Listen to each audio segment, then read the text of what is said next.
Good morning.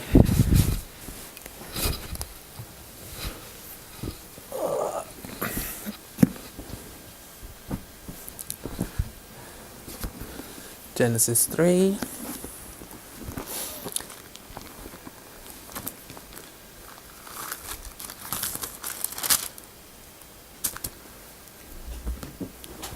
Now, the serpent was more subtle than any beast of the field which the Lord God had made. Hello, Bodhi. And he said unto the woman, Yea, hath God said, Ye shall not eat of every tree of the garden? And the woman said unto the serpent, We may eat of the fruit of the trees of the garden, but of the fruit of the tree which is in the midst of the garden, God hath said, Ye shall not eat of it, neither shall ye touch it, lest ye die. And the serpent said unto the woman, Ye shall not surely die, for God doth know that in the day ye eat thereof, then your eyes shall be opened, and ye shall be as gods, knowing good and evil. And when the woman saw that the tree was good for food, and that it was pleasant to the eyes, and a tree to be desired to make one wise, she took of the fruit thereof, and did eat, and gave also unto her husband with her, and he did eat. And the eyes of them both were opened, and they knew that they were naked.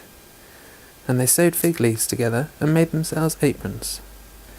And they heard the voice of the Lord God walking in the garden in the cool of the day, and Adam and his wife hid themselves from the presence of the Lord God amongst the trees of the garden.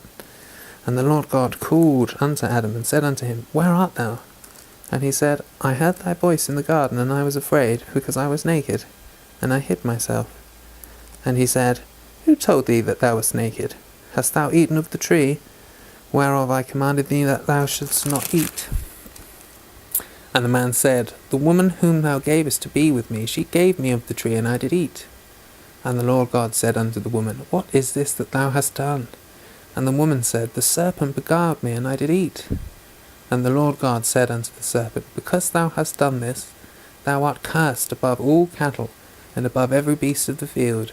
Upon thy belly shalt thou go, and dust shalt thou eat all the days of thy life. And I will put enmity between thee and the woman, and between thy seed and her seed. It shall bruise thy head, and thou shalt bruise his heel. Unto the woman he said, I will greatly multiply thy sorrow and thy conception. In sorrow thou shalt bring forth children, and thy desire shall be to thy husband, and he shall rule over thee.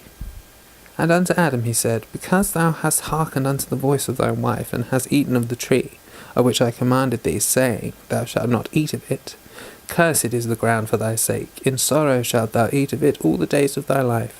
Thorns also and thistles shall it bring forth to thee, and thou shalt eat the herb of the field.